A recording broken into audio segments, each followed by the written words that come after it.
Hey guys, welcome back to DCS World. I'm Spudknocker, as always, and today we're going to take a look at the C-101CC version here in DCS World, one of the two aircraft that were released to DCS World prior to Christmas 2018. I hope everyone out there had a Merry Christmas and has a Happy New Year in case you see this video after the New Year. So, the other new aircraft that released was the P-51D-25-NA variant of the Mustang, and I have made a video previously on that, and you can see that here. Just take a little click at the little I button up at the top, and you'll see it right there. The CASA C-101 was developed in the 70s with help from Grumman as well as Germany's MBB. To replace the older Hispano Saeta, which is a very funny and interesting looking trainer jet that is very popular on the Warbird circuit here in the US. There I know of a couple that are around, as well as a couple that actually flew in the jet class of the Reno Air Races recently. So there, it's a really interesting and very funny looking jet, but the C-101, if we look at it, is much more conventional looking in terms of jet trainers for the modern era, and the Spanish just needed a more up-to-date trainer aircraft for their new faster jets. So AvioDev has taken a while to bring the CC variant into DCS, but as you'll see in the cockpit, the CC variant has a very different cockpit, very different systems layout, and so it is very much understandable, and I think they did a great job in terms of the art and the functioning of things. Thanks a lot for the new jet, AvioDev, and I'm really looking forward and glad you guys are able to move on to the Mirage F1M. That'll be really great. A huge Mirage F1 fan, and that'll be a really great jet for both the blue forces and the red forces, especially here on the Persian Gulf map.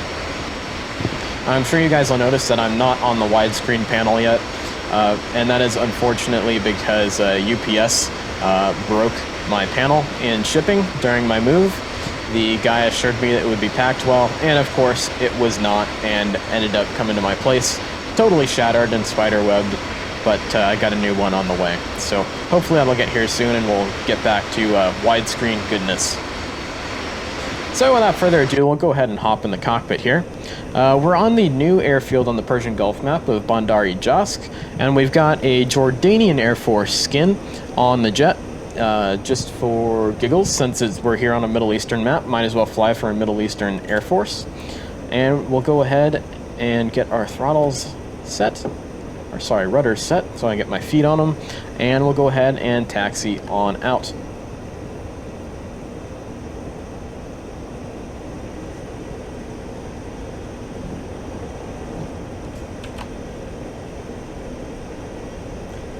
Now for taxiing with the C-101 here, it is all differential braking with your rudder pedals, and is not nearly as difficult to taxi as the L-39, dealing with the Russian style of differential braking. It works very well, and it's very smooth and very intuitive. I have had no problem staying on the center line of the taxiways. I like the little Bandar-e Jask air base here.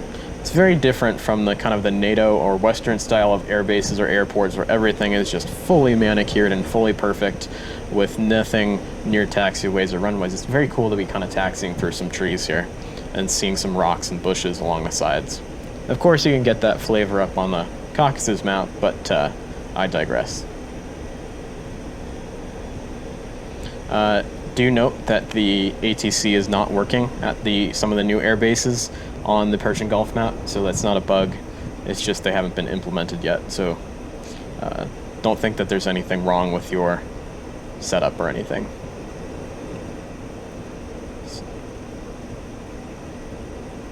So we'll give ourselves a little bit of flaps.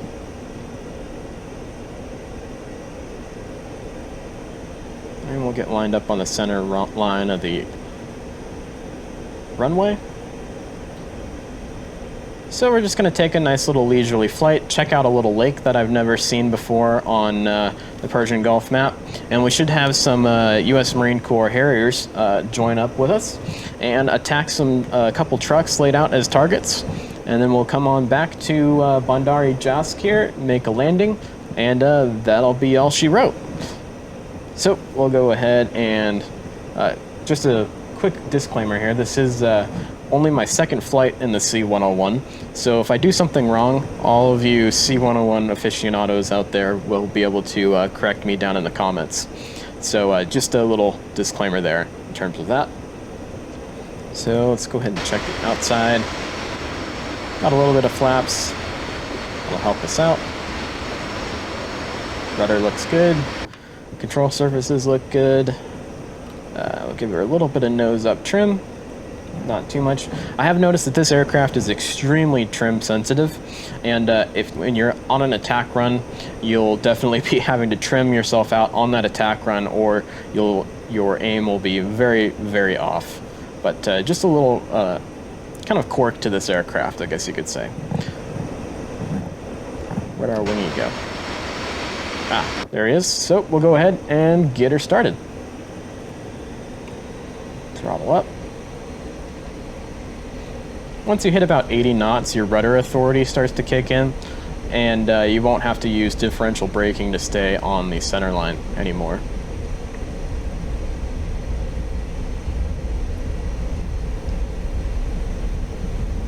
Now the CC variant is the armed variant of the C-101. The EB variant is the strictly trainer variant. Air forces such as the Chilean Air Force and the Jordanian Air Force are the main users of the armed variant.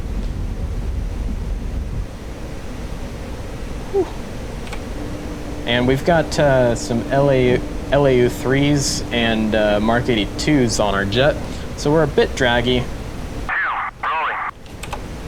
and we're a bit heavy, but we'll work with it. So if our triggers work correctly, we will have our Marines join up with us and fly on out to the lake.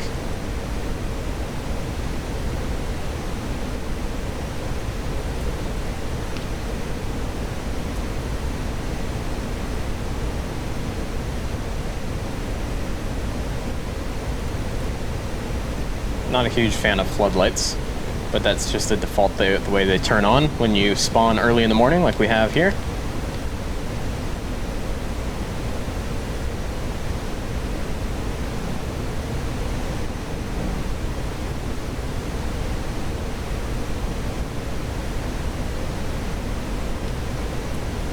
I forgot to mention our loadout. We do have a DEFA 553 cannon on our centerline station underneath our nose, so we'll be able to do a couple strafing runs as well.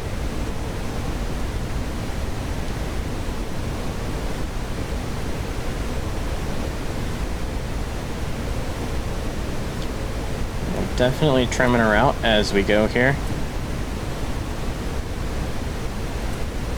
You can see the nose bobbing a little bit.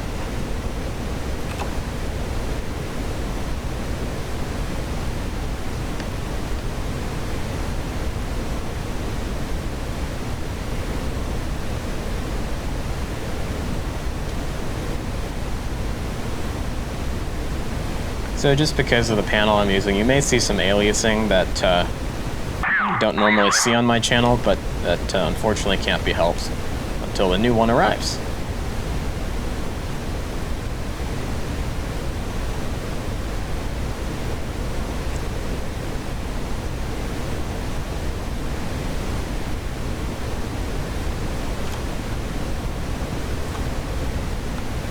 Flight, join up.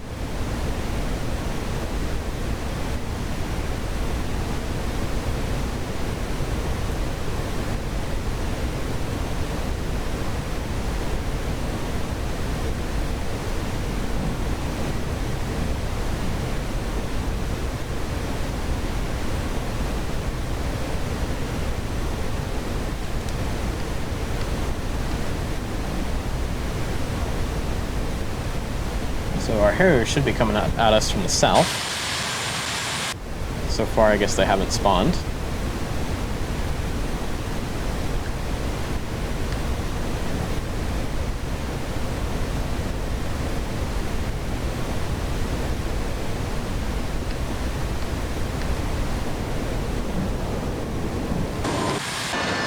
There they are. So they should join up with us. We'll go ahead and come on left towards a waypoint 2. There they are. I think where I had them spawn, that was very nearly in mid-air, but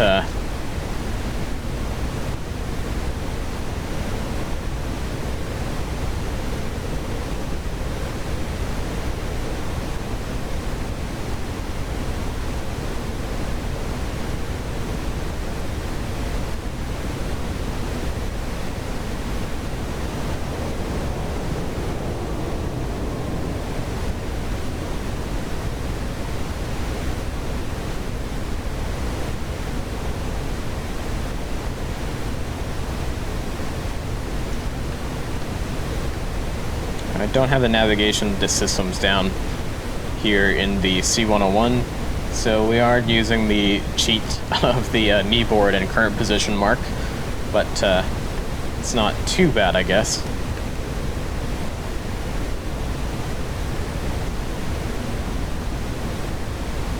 Now, when it comes to the million-dollar question of should I buy, if I want a trainer, should I buy the L39 or the C-101?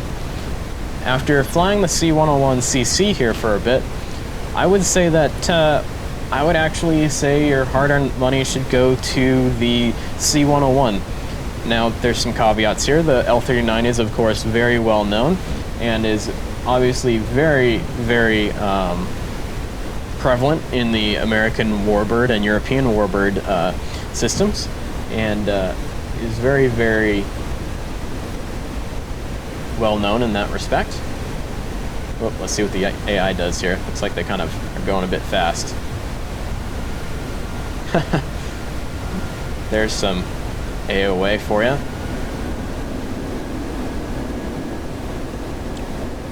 Yep, those poor Harriers are trying to go C-101 speed. Let's see if we can push it up a bit for them.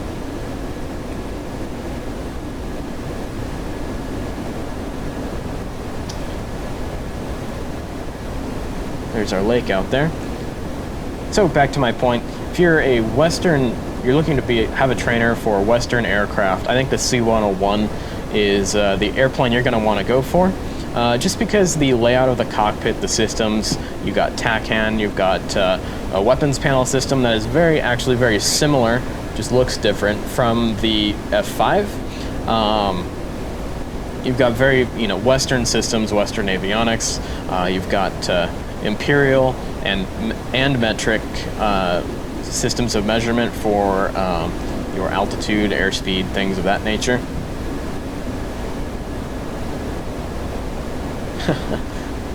They're hanging in there. And so, like I said, if you're looking for a Western trainer, the C-101 is going to be your bet right now. But if you like trainers in general and you like the well-known nature of the L-39 and its place in warbird culture, as well as the Reno air races, things like that, you're definitely going to want to go with the L-39. Now, in the ideal world, you'd have both. I have both, and I really like both. But if you're in a bind, you can't figure out which one to get, if you're a Westerner, go with the C-101. If you're a fan of the Eastern Bloc, go with the L-39.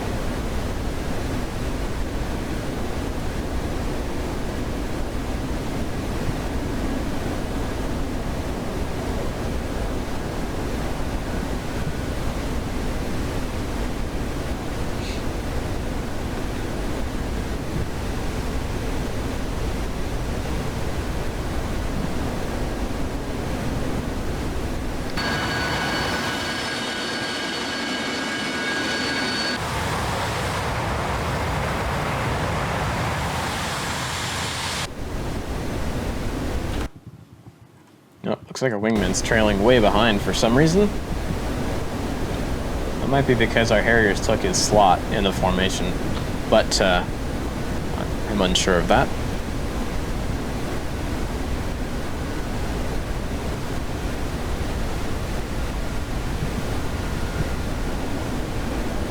So we'll go ahead and lose some altitude and pick up some speed to help out our American friends over here.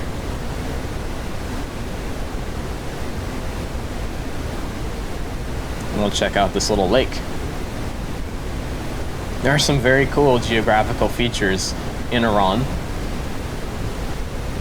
that you can check out that are very fun to check out. There's even a very circular shaped mountain range, which is very interesting. I have to think that would probably be like volcanic in nature in terms of the way it formed, but I of course am not a geologist or a expert in Iranian geography. That's just my best guess. Warren Miller, a few years ago, I'm forgetting which film it was, but I believe it was when Warren Miller was still alive himself and making the videos, did quite an extensive segment in one of his movies about skiing and snowboarding in Iran and how prevalent it is in the Zagros Mountains and how much Iranians enjoy skiing and snowboarding, which was very cool to see something like that. I believe that in the video there was actually some film of F-4s flying through the mountains in Iran, which made it even cooler, of course, for a aviation and skiing nut like myself. So we'll bring it on back towards waypoint 3 where our trucks are. Hopefully, if our triggers work out correctly, our American friends on our wing will split off and attack their column of trucks, and we'll go ahead and attack ours. Yeah, we picked up some speed for them, so hopefully that helps these guys out.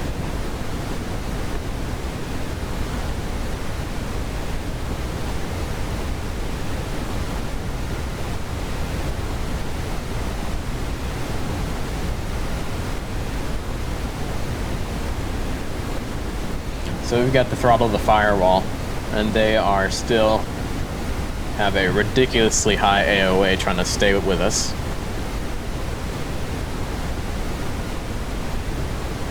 Trim her out a bit. Alrighty, we'll go ahead and get our weapon system set, make sure we're on course, which we sure are. On course to our IP. So we'll set our master systems into air-to-ground mode. Master arm is on. We're gonna go ahead and definitely drop our bombs first, get rid of the heavy stuff, and then we'll get rid of those draggy rocket pods second. Trim her out again as we pick up some speed. And like I said before, you can really see that the C-101 is very, very trim sensitive. I would argue even more so than the Mustang or even the L-39. So it's definitely a very hands-on stick and rudder aircraft. We'll go ahead and select bombs, and we'll go instantaneous. Select the jettison is off.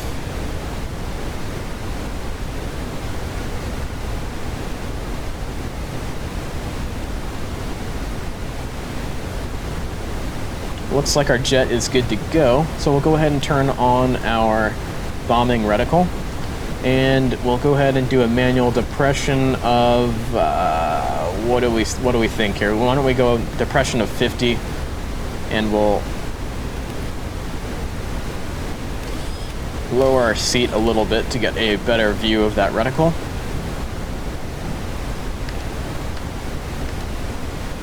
I'm gonna come right just slightly. Hairs are hanging in with us. They look a little bit better now.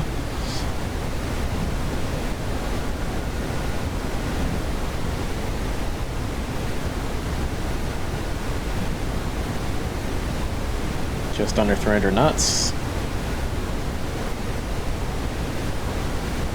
Do note that if you're going to fly the C-101CC in combat, there are no expendable countermeasures or electronic countermeasures, so definitely be aware of those man pads.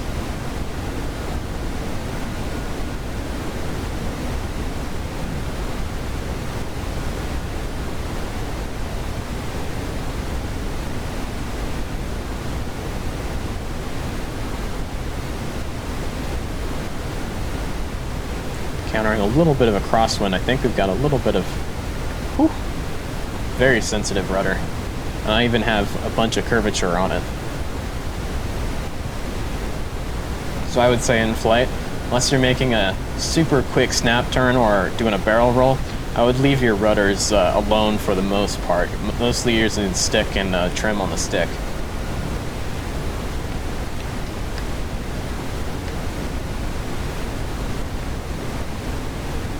Come right a little bit.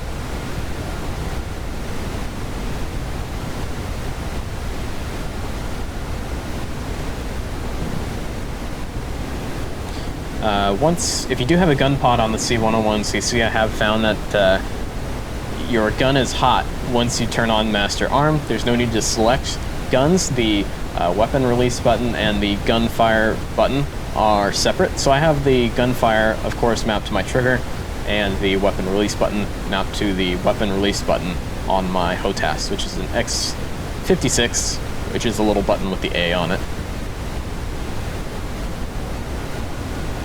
Oh, there's our wingy, all the way out there. Good job, bud. You have to give... One, tally utility at bullseye 110 for 70. Alrighty.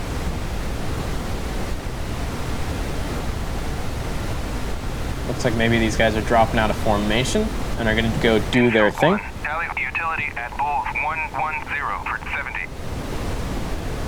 And it's definitely not 70 miles out. Field 1, in from the northeast, engaging utility at bulls 110 for 70. Well, that was cool. I guess that worked out perfectly. There goes the Mavericks. There goes another Maverick.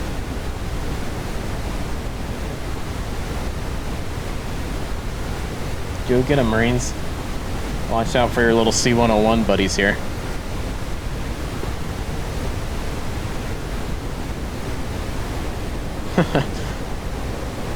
There goes a whole bunch of Mavs.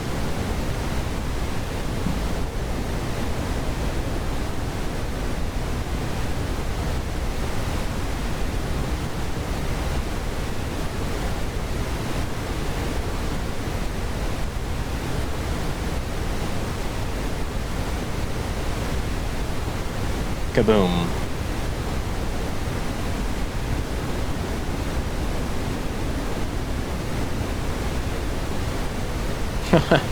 Very cool. Alrighty, I guess we're going after their targets since they took out our targets. Infield 1, kill utility at bullseye 110 for 70. Thank you. 2, contact target 9 o'clock, point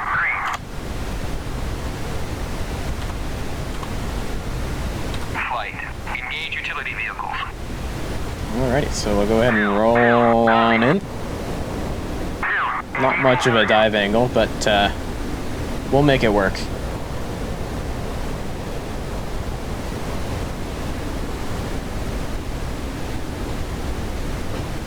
Bombs away.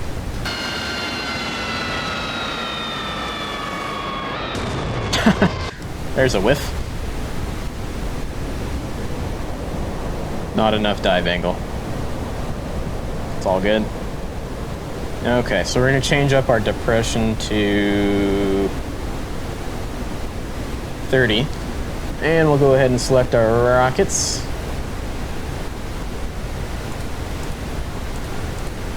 Unselect our inner pylons, we'll go for our outers.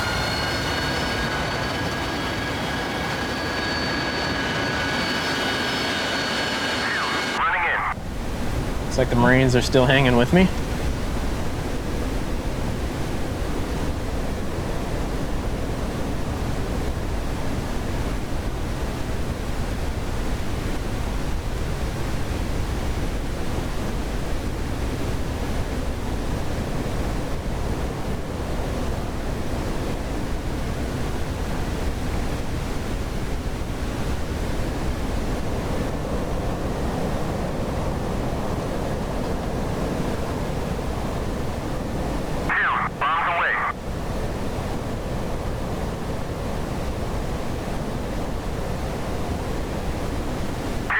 Nice hit.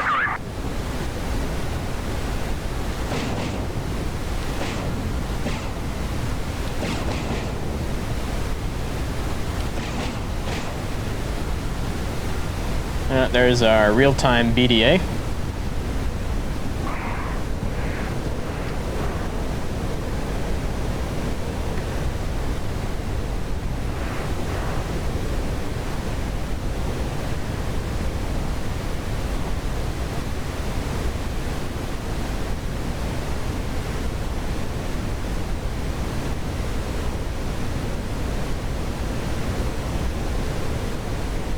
We still got a few rockets left, so we'll go for another rocket run.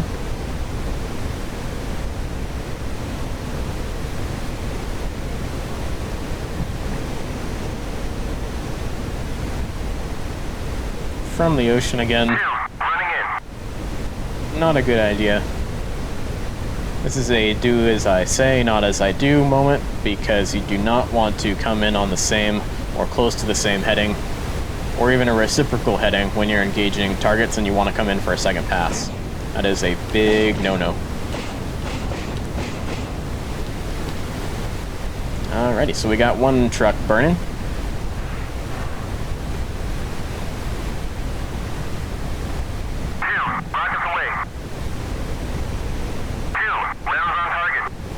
Nice job, Wingy.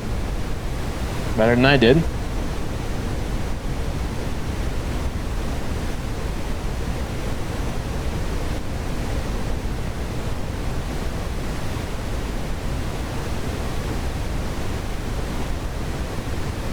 Alright, so we'll go ahead and switch up our depression to 10 for a gun run.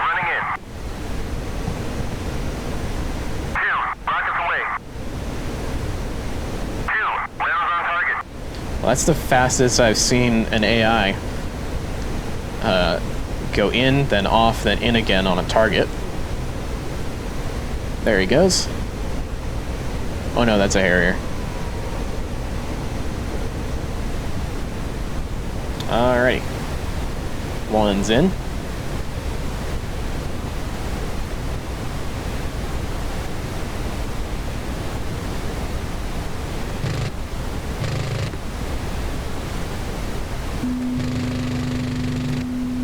Ah, there we go. That was a good shot.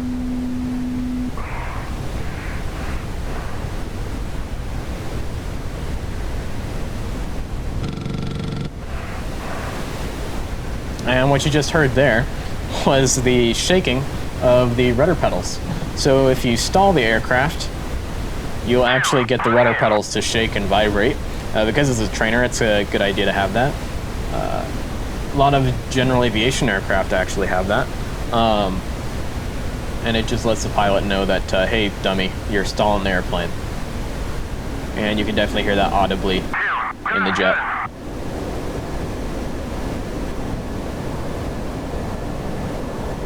This poor Harrier pilot, man.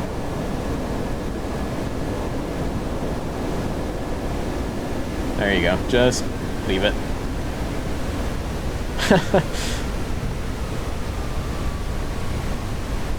The AI was supposed to peel off at the target waypoint and do their own thing now, but guess they didn't want to listen. As you can see, it's very fun playing with the mission editor and doing different wacky things and stuff that you can think of. So we're back in on the target. I think this will be our last strafing run, and we'll go ahead and head home back to Bandar-e-Jask.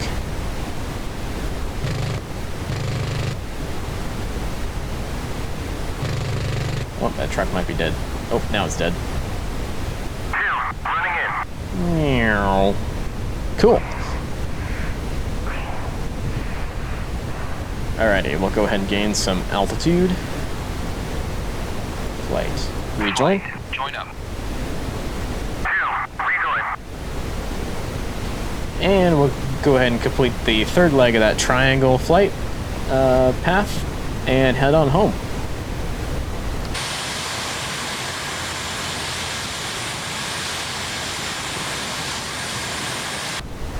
And with those rocket pods being so freaking draggy, I think I'm going to punch them off the jet. Oh, we got another Ural. Perfect. And I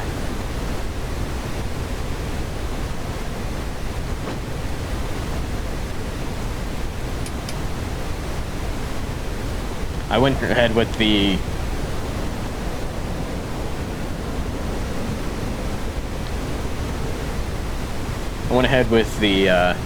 emergency jettison just because we don't really have anything else on our wings besides those rocket pods, and I haven't really figured out the selective jettison yet in the jet. It looks like it would be simple enough, but so far I have not gotten it.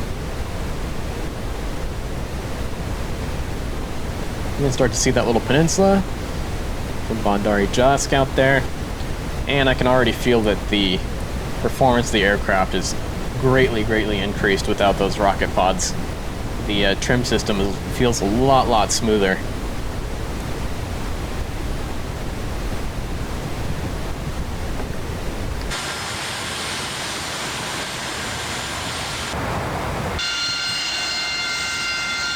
There's our Harrier friends doing their thing.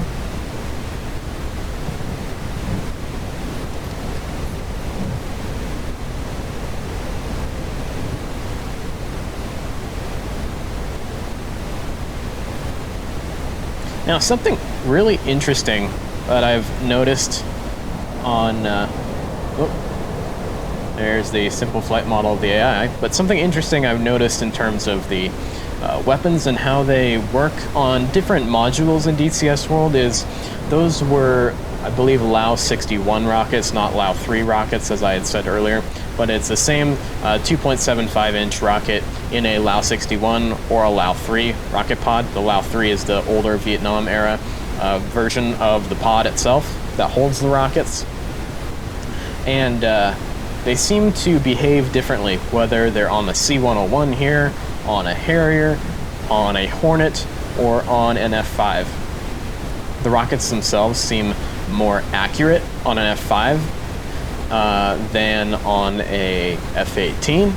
The explosive in the warhead seems larger in the F-18 than in the C-101, things like that. And I think I'm going to have to do some more in-depth testing of this and try it out more, because I really do think there is a significant difference between the way the same weapon, specifically the Lao 61 or Lao 3 rocket pod, works based on the module that's using it. And I don't know enough about the core end of DCS World and the way Eagle Dynamics and the third-party devs do stuff to know if the weapons and the way they're behaved is actually different between them, and whether or not the devs, whether third-party or ED, has any control over that. So if anyone has any kind of insight into that, it'd be interesting to note. So it looks like these guys are going to follow me into my landing pattern, and that is not going to be very easy for them. That is for sure.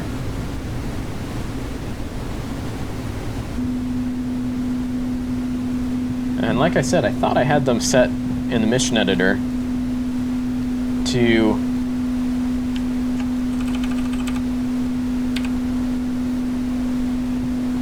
break off from our formation at our IP and go ahead and do their own thing, but I guess they decided to stay with us.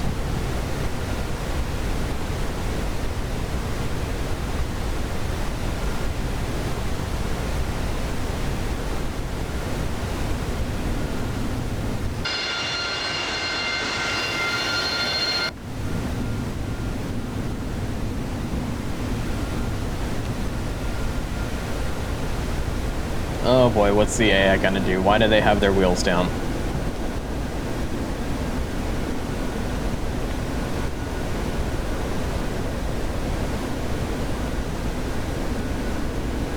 Trim our nose up a bit. Definitely need to bleed some airspeed.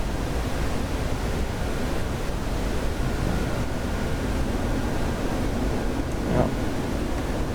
Looks like 2's getting smart. And the one thing I hate about this cheapo panel that I'm using is certainly the amount of just shimmering on objects, buildings, trees, fences that I get with it. That is just very much unnoticeable. No, that was dangerous. Very much unnoticeable on my much better panel. That is unfortunately shattered. We got this. No problem. No problem.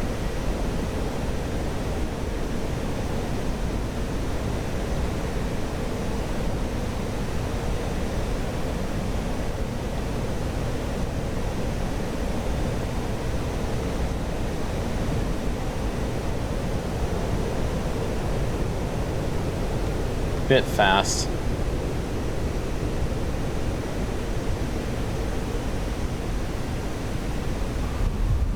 Ooh, that was a hard landing. Tap the brakes. Losing rudder authority. All in all, not a terrible landing, but definitely touched down a bit too fast.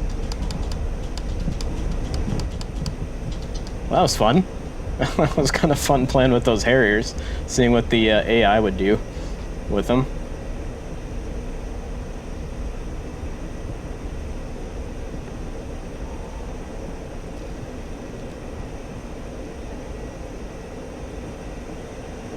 And we'll go ahead and back taxi on down to the ramp. We've got the differential braking control rudder authority comes on at, I bet, about 30 knots, based on just how fast we were going in terms of taxiing there at the end of our runway, or at the end of our landing roll. Alright, wingman's not gonna land on top of us, so we should be good. We'll just do a bit of a fast taxi.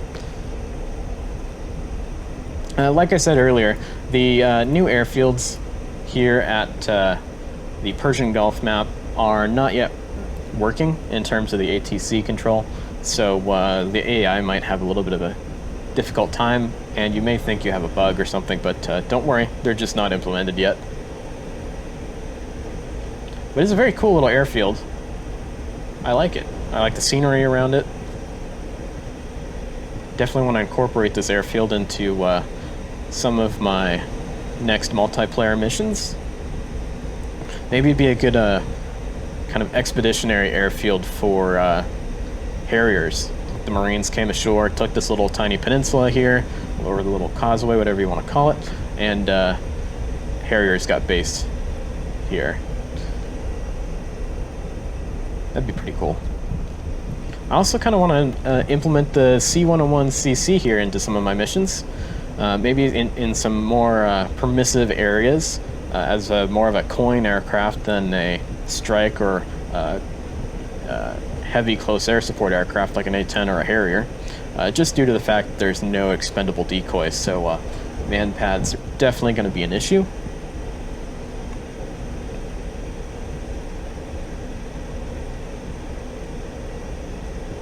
And we'll go ahead and find our ramp again. Reason I didn't do a full cold start here is this is only the very second mission I've ever flown in the C-101, and so I didn't want to embarrass myself too badly fumbling around the cockpit and wasting your guys' precious time watching me fumble around the cockpit. So that's why we went ahead and did a hot start from the ramp.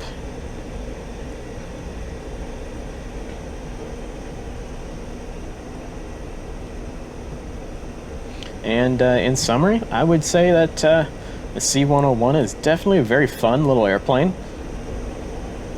Definitely going to increase your just fundamental flight skills and your fundamental weapons delivery skills in terms of correct depressions and things. Of course, you saw me pretty much whiff for the most part in terms of my weapons delivery, but that's all right.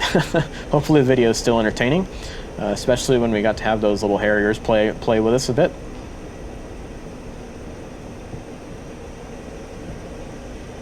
Wow, the differential braking steering in this jet is definitely very, very, very intuitive. Much more so than the Russian version, where you have to apply air pressure and then select which way that air pressure is going to go.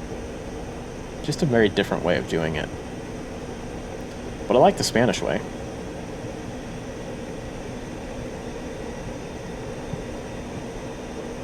I feel I can execute much tighter turns in the C-101 than I can in the L-39.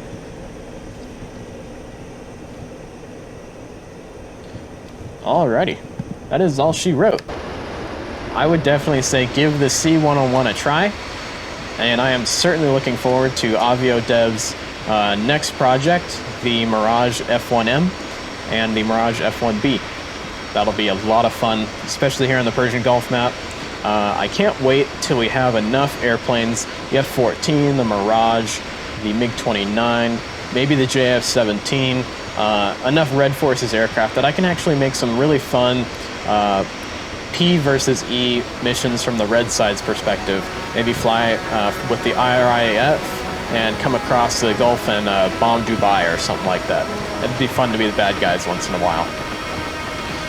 So, like I said, give the C-101 a try. It's a lot of fun. I really like it.